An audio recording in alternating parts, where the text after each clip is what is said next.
Hey, happy Tuesday, everybody. Great game last night if you were a Cowboys fan. Obviously, they absolutely annihilated the Philadelphia Eagles and proved me wrong.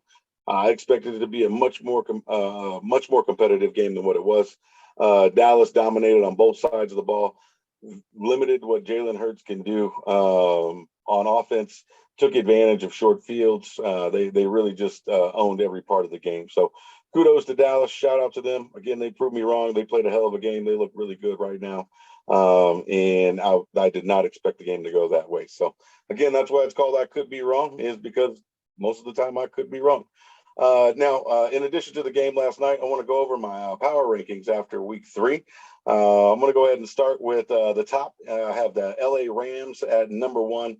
Obviously, hard to argue with that. I think really if you watched any games that they played or watched football at all, they look like the most complete team already. I've obviously been wrong about Matt Stafford so far. We'll see if he keeps it up. It looks like he and Sean McVay are on the same page and have been at every point of every game so far this season.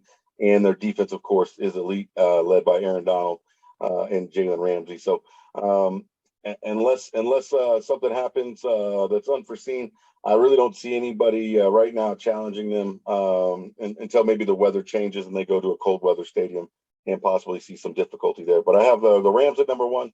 I have the Buffalo Bills at number 2. Although they did lose to the Pittsburgh Steelers in week 1, surprisingly, it seems that they have found their stride and they look like the best team in the AFC over the last 2 weeks at least. I know there's a couple other teams out there in the West that are undefeated, but I would still take Buffalo over pretty much any team in the AFC right now. They look really good on offense. Josh Allen seems to be clicking after week 1, and the defense is playing much better. So I have Buffalo at number 2. I do have Tampa Bay at number 3, although they lost and lost handily to the Rams. They are still the defending champions. They still have the greatest quarterback that's ever played football, Tom Brady. So until those two things are not true, I can't drop them too far. Although, again, they lost to the Rams. The Rams are a very complete team right now. So not surprising that they lost. So I'll have Tampa Bay at number 3. And then at number 4, I will go with those same Cowboys that I was talking about earlier. They look really good. Again, their only loss is to Tampa Bay. It was a close game. They very easily could have won the game. Coaching probably played a hand in that, as it has in all 3 of their games. There's been some questionable coaching decisions made by Mike McCarthy. But again, I have Dallas at number 4. They look like a complete team as well. Dan Quinn has turned that defense around, complete 180 from last year. And Micah Parsons looks like he is on his way to claiming Defensive Rookie of the Year by midseason. At number 5, I actually have a tie between the Las Vegas Raiders, the 3-0 Las Vegas Raiders, and the LA Chargers. Again, LA's only loss is to the Dallas team. Again, that's playing really well. So I think that next Monday we'll find out if either one of these teams, or we'll find out how real both of these teams are. I think that the Chargers, I thought they were for real coming into the season. Las Vegas has been a bit of a surprise. So if they're able to beat the Chargers on Monday night and go to 4-0, I would be very impressed and would have to put them solidly in the top 5, my next week's power rankings.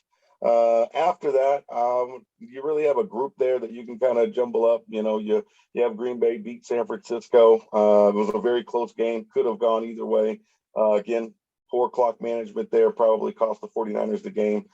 Green Bay jumped out to a big lead and lost it. So, they seem to be a team of 2 halves so far this season, other than week 1 where they just didn't show up at all.